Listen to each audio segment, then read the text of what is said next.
ادارہ برائے سماجی انصاف اور پیپلز کمیشن برائے اقلیتی حقوق کے زیر اہتمام جبری تبدیلی مذہب اور اقلیتوں کے تحفظ پر نیشنل کانفرنس کا انعقاد کیا گیا۔ کانفرنس کا اہتمام انسانی حقوق کے عالمی دن کی مناسبت سے کیا گیا۔ کانفرنس میں انسانی حقوق کے سینئر کارکنان اور سینکڑوں شرکاء نے آن لائن شرکت کی۔ کانفرنس کی قرارداد کو وزیر اعظم پاکستان سے اپیل کی شکل میں پیش کیا گیا، جس میں اقلیتوں کو جبراً مذہب کی تبدیلی سے تحفظ کے لیے 7 نکات کی سفارشات پیش کی گئیں۔ افتتاحی کلمات میں executive director CSJ Peter Jacob نے کہا کہ جبراً مذہب کی تبدیلی کے رجحان سے مذہبی آزادی کے ساتھ پاکستان کے مذہبی تنوع کو بھی خطرہ لاحق ہے۔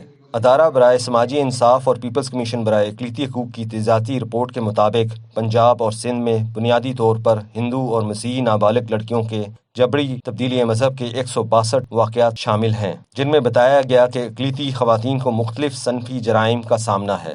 پیٹر جیکب نے اقلیتوں کے حوالے قوانین کو اسلامی نجاتی کونسل لے جانے کی مخالفت کی۔ ایسی چیزوں پہ کاؤنسل آف اسلامک کرائٹیریا کو انوالو کیا ہے۔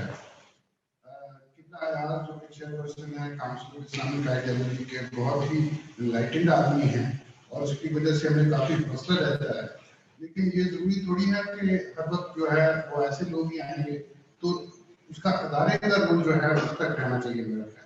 ہلال جیلانی نے کہا کہ ملک میں شہری آزادیوں کے سلب ہونے سے پسماندہ اقلیتوں اور معاشرے پر اثرات مرتب ہو رہے ہیں۔ ہر قسم کے تشدد اور ظلم کے خاتمے کے لیے حکومت پاکستان کو اقلیتوں کے حقوق کے تحفظ سے متعلق اپنی ذمہ داری پوری کرنا ہوگی۔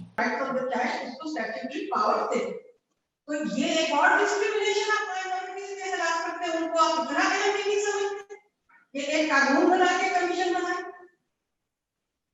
ایک لا وارث بیکار نان فعال نان افیکٹو کمیشن بنا کے، اور آپ کہتے ہیں کہ ہم نے بڑا احسان کیا ہے minority.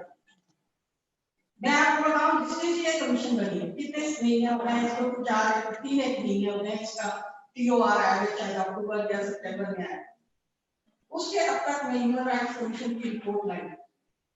Cases of killings, Christian killings, anti killings, sectarian killings, post conversions, Kalash عورتوں کی پوسٹ کنورژن ہوئی، کرسچن کی ہوئی، ہندوز کی ہوئی، یہ تو آپ رپورٹ میں دیکھ لیں۔ انسانی حقوق کمیشن سندھ کی رکن پشما کماری نے کہا کہ اقلیتوں کی جبری تبدیلی میں دیگر عوامل کے علاوہ معاشرتی اور معاشی پسماندگی بھی شامل ہے۔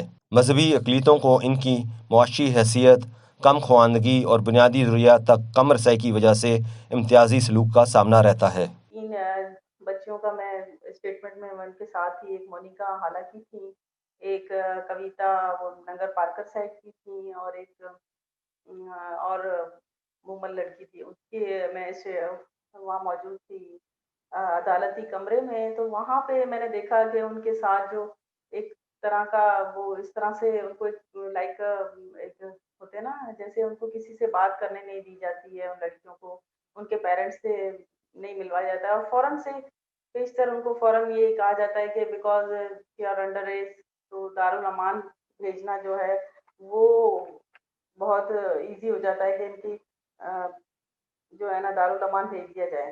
جسٹس ریٹائرڈ مہتا کیلاش کوہلی نے چائلڈ میرج ریسٹرینٹ ایکٹ میں ترمیم کر کے شادی کی عمر کم از کم 18 سال کرنے کی ضرورت پر زور دیا۔ انہوں نے اقلیتوں کے حوالے قوانین کو اسلامی نجاتی کونسل لے جانے کی مخالفت کی اور کہا کہ معاملہ صرف پارلیمنٹ کے دیکھنے کا ہے۔ Nobody has cared, nobody has attended the difficulties and the questions involved for living minority people. No, they are not being protected. They are not in their mandars, in their girjas and all that. Bishop of Lahore Alexander John Malik نے کہا کہ انسانی حقوق کی پاسداری اور احترام ملک کے قومی مفاد میں ہے۔ مذہب کو کمسنی کی شادی اور جبری تبدیلی مذہب کی آڑ میں انسانی اسمگلنگ سمیت دیگر گناہوں جرائم کی پردہ پوشی کے لیے استعمال کیا جاتا ہے۔ It was published some time ago in the Dawn. It was beautiful. It was an excellent analysis of the minorities' treatment here in Pakistan and in India. And very interestingly, all what our women are facing here, Hindu and Christian, The Muslim women are facing the same sort of things in India. Doctor Hela Lal Lohano نے جبری تبدیلی مذہب کے نفسیاتی اثرات کو اجاگر کرتے ہوئے بتایا کہ نابالغ لڑکیوں کی مذہب کی تبدیلی اور شادیوں سے نہ صرف ان افراد پر بلکہ ان کے خاندان اور مجموعی طور پر پورے معاشرے پر سنگین نفسیاتی اثرات مرتب ہوتے ہیں۔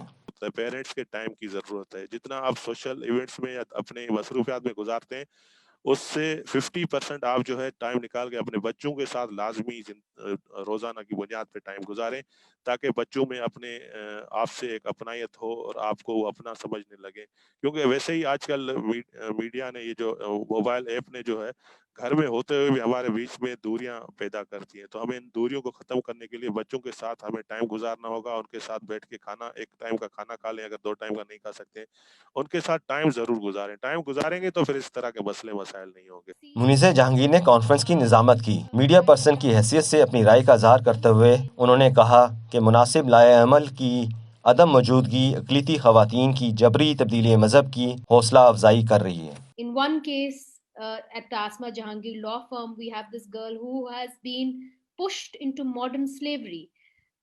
She was abducted, she was raped, she was converted, and now she is working at the house of the very person who abducted her.